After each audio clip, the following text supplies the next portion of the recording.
Three, two, one.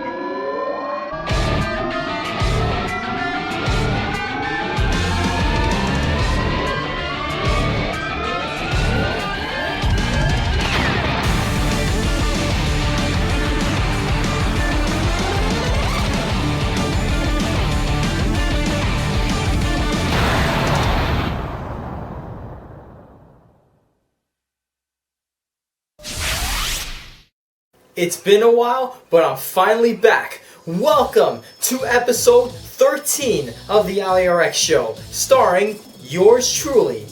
And once again, we dive into the realm of Kamen Rider games. So if you're a new subscriber and are unfamiliar with Kamen Rider, be sure to check out my Kamen Rider games retrospective right here. So anyway, in the first season of the Allie-RX Show, I reviewed Kamen Rider Battride War, a Muso/Dynasty Warrior style game where you play as all the Heisei riders and fight against an army of grunts and monsters. If you haven't seen that review, be sure to check it out right here. So why am I bringing up that review?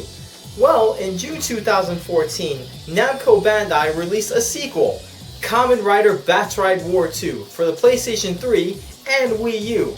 And as you can see, I have the Premium TV and Movie and Sound Edition, much like with last year where I bought the Premium TV Sound Edition.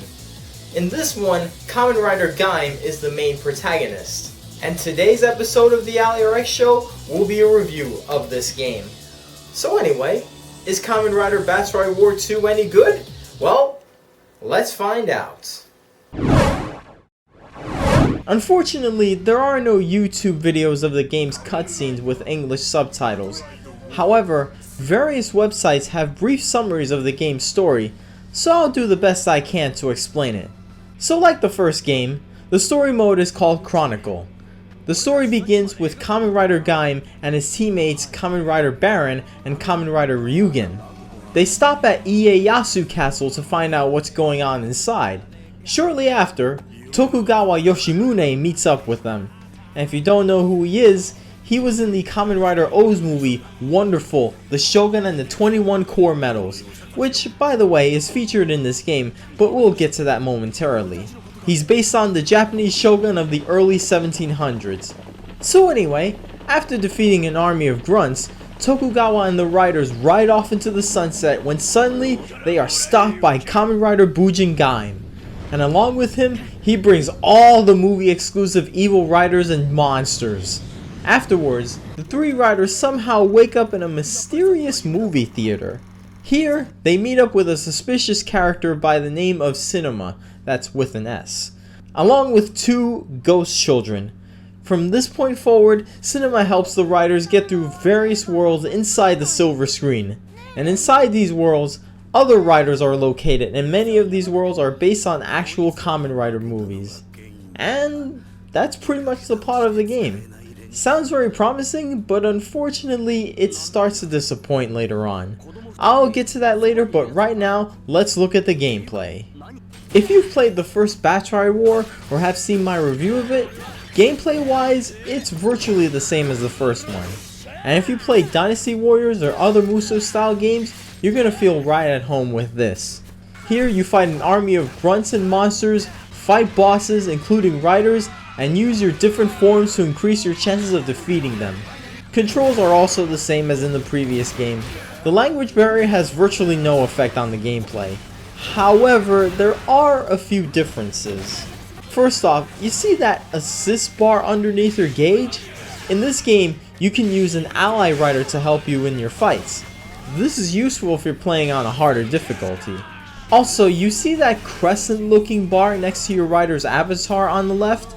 Once that meter turns full and fires up, not only can you change into your special form, but you'll also change into your ultimate form. This will make your rider even stronger. And with some riders, they can turn into different forms during ultimate form. For example, Wizard can transform into his Infinity Dragon form, Forze can transform into his Meteor Fusion State form, O's can transform into his Super Tatoba form, and Double can transform into his Cyclone Joker Gold Extreme form. Also, you see those attackers, defenders, and keepers? Sometimes you have to defeat them in order to progress throughout the game. Be sure to keep an eye on those. But other than those major changes, gameplay is almost exactly the same as the first one. And that's all fine and dandy, but there are some major problems later on. Anyway, Chronicle mode in this game is a lot like in the original. As you progress throughout the game, you unlock more playable Heisei riders until you have all of them, which happens towards the end of the game, give or take. You also unlock exclusive ally riders throughout the game. All the main Heisei riders from Kuga to Gaim are here, and even all the playable secondary riders from the first Battride War have returned. Now, keep in mind that this was released in 2014, so of course Gaim is going to be the main protagonist. The ally secondary riders include G3X, Knight, Kaiza, Autovajin, Garen, Ibuki, Gatak, New Deno, Ixa, Dien, Skull, and Ryugen. One thing I find very interesting is that the Evil Decade is a playable character in this. If you remember, by the way, spoiler alert, in the original Battride War, he was actually the final boss. Very interesting, I gotta say. There are two more playable secondary riders, but they are DLC. Kamen Rider Gaim Kiwami Arms form, and Kamen Rider Zangetsu Shin form. And like in the original, the DLC is free. And that, my friends, is how you do DLC right. But in order to download the DLC, you have to create a Japanese PSN account, and it's very easy to do. There's various tutorials online. Tokugawa Yoshimune is also a playable character, but only during certain stages. In addition to the regular stages where you fight grunts, monsters, boss kaijins, and sometimes riders, you also have stages based on actual Kamen Rider movies, and they include Agito, Project G4, Ryuki, Episode Final, Fies, Paradise Lost, Blade, Missing Ace, Hibiki and the Seven Senki, Kabuto, Godspeed Love, Deno, I'm Born, Kiva, King of the Castle in the Demon World, Decade, All Riders vs. Die Shocker, Double Forever, A to Z, The Gaia Memories of Fate, O's, Wonderful, The Shogun and the 21 Core Medals, as I mentioned earlier, Forze, Space, Here We Come, Wizard in Magic Land, and Kamen Rider Cross Kamen Rider Gaim and Wizard, The Faithful Sengoku Movie Battle. Now keep in mind that not all of the characters from the movies are in this game. For example, in the All Riders vs. Die Shocker stage, you won't see any Showa Riders, which is very unfortunate. That's the second game in a row and still no Showa Riders, which really sucks. There are also stages where you play as a certain rider and fight against yourself? Beat these stages and you might unlock new content. And lastly, there's bonus stages. Here you just fight a bunch of shocker grunts until the time is up. This is very useful if you want to raise your rider's level, which is necessary for beating a game on a harder difficulty. Other modes include Survival, which is unlocked after getting to a certain point on Chronicle, and Free Mission, which, by the way, features some stages from the first Battride War. So, pretty much every mode and feature from the first Battride War is back. No new modes were added, so nothing too special here. The presentation looks fantastic. I especially love the theater-themed story mode in this game, and all the stages are movie tickets. The cutscenes feel very reminiscent to the TV shows and movies, and the stages based on the movies are pretty much spot on, despite a few characters missing. It's great to see all these monsters in the Kamen Rider game. The graphics aren't bad, but they're not great either. In fact, they haven't changed at all since the first Battride War. Then again, this is a game based on a tokusatsu series which has low budget costumes and special effects, so I can't really complain much here. The music is awesome, but that's a given since I'm playing the Premium TV and Movie Sound Edition, which features actual themes from the Kamen Rider shows and movies. I also love Kamen Rider Girls' new song Break the Shell, and they are great female singers. However, in terms of original music in the game, it's very generic for the most part. Not only that, but the music was also recycled from the first game. So yeah, that's pretty much all the positive things I gotta say about Battride War II. Sounds like a good Kamen Rider game, right? Well, Yeah, but the game has a lot of flaws as well, many of which were carried over from the first game. In fact, when comparing both games, I'd say this one is slightly worse. For one thing, as I've said a few times earlier, they recycled way too much from the previous game. It's fine to bring back a few things, including the playable riders, but not everything. Otherwise, it's more of an expansion of the first game rather than a true sequel. Not just graphics, music, and modes, but the stages, the grunts, and the monsters as well. If you've seen some of the footage as well as my review of the first Battride War, you're gonna notice some deja vu moments. Remember Horse Orphnach and Cassis Worm from the first Battride War? They're here too! Remember Weather Dopant? Can't forget him! Oh, and there's N-Daguva-Zeba, who you have to fight again. Literally every character and stage from the first Battride War has been recycled. That's crazy. Namco Bandai pretty much did the same thing they did with Climax Heroes, but thank God this is the only sequel. And remember the frame rate drops, awkward camera angles, random freezing, and skipping from the first game? That problem wasn't fixed either.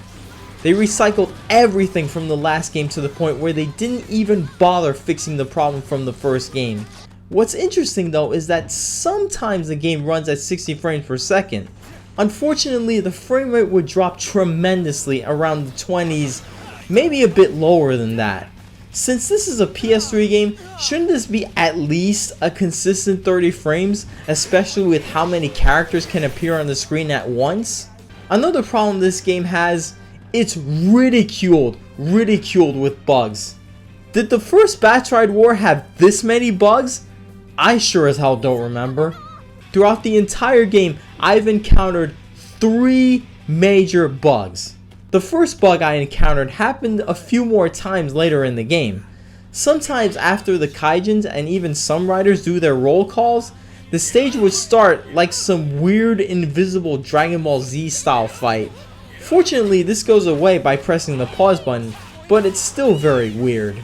The second bug happened as soon as I downloaded the DLC riders. When I play as Zangetsu Shin in the mountain stage, suddenly the game goes completely haywire and I cannot see shit. I hear my rider riding his bike, but I don't see him most of the time. So after that I just restarted the stage. Now the last one is a doozy. Not only did this happen to me once, but twice. The first one wasn't too obvious. So here I'm fighting Bat Fangire, and during that fight, suddenly I'm back outside. I would then fight other monsters like the Weather Dopant and N-Daguva-Zeba, but I want to go back and beat Bat Fangire. Unfortunately, the barrier that is supposed to block me while I'm inside has somehow blocked me from outside. I couldn't do anything, so I lost. Now the second time will make you laugh your ass off, and it happened to me on the very same stage. So here I'm Kiva, fighting against Bat Fangire, and I transform into Emperor Kiva. He attacks me as a fireball, and then BAM! I'm in Glitch City. Yup, you're looking at exactly just that. I am literally speechless right now. I am completely flabbergasted. Seriously. My freaking god. I'd love to see how the Wii U version performs compared to the PS3 version. Hopefully all the bugs and frame rate issues are ironed out in that version. Too bad Nintendo's too stubborn to make the console region free, and there's no way of modding or hacking it to play imported games at the moment. God damn it, Nintendo! Now I usually don't bring this up to avoid spoilers, but I'm gonna be talking about the final boss and ending. Why? Because they are very disappointing.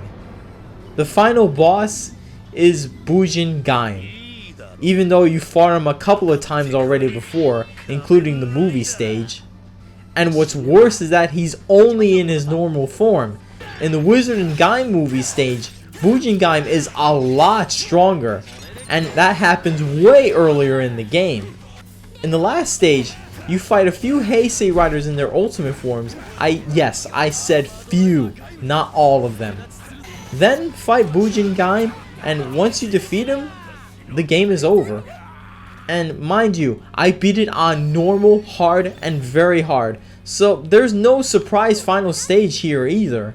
So after the battle is over, the Ghost Girl reunites with his dad, they're transported back to the theater along with the Ghost Boy, and afterwards, the ending credits. You don't fight Cinema, the guy we saw earlier, at all, and nothing else happens. That's it. Game over. What a disappointment. So final thoughts. Kamen Rider Battride War II had the potential to be a great sequel. Hell, it could have been a lot better than its predecessor. Unfortunately, it falls flat in many places. At the same time though, Battride War II isn't a terrible game. It definitely has merit. Nevertheless, this is still a lackluster sequel with some major problems. So, unless you're a collector or a fanboy of all things Kamen Rider, please skip this one. Just play the first Battride War and forget that this game existed. I give Kamen Rider Battride War II a bronze.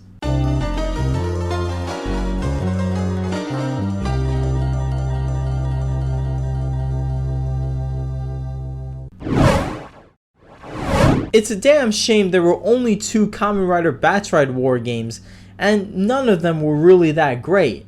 After seeing how disappointing this short series is, it really makes me wish for the Climax Heroes series to come back.